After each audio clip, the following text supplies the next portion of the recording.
heads boating wearing orange robes. The members of the boys' soccer team rescued from almost 3 weeks trapped in a cave in northern Thailand on Saturday completed their time as novice Buddhist monks.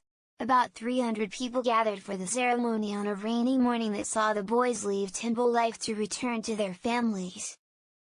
Those present gave alms, flowers, food, money, as a gesture of their religious devotion.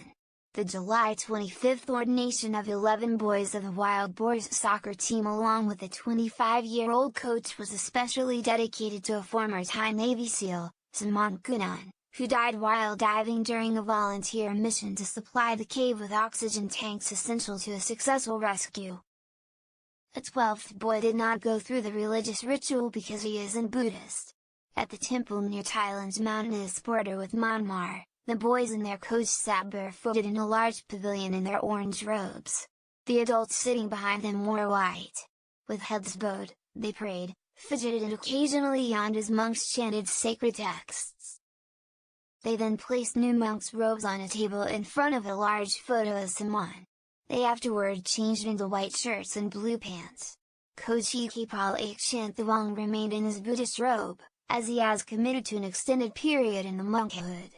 Although they will be giving up their Buddhist robes, it is likely that the boys will retain some of the solitude of temple life. As the government has discouraged for the time being any interviews with them, wielding the threat of legal action under child protection laws.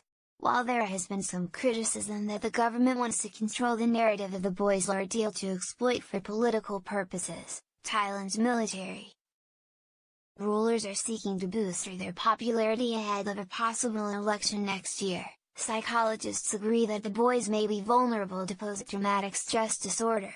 Both their physical and mental health has been judged fine. According to Drive.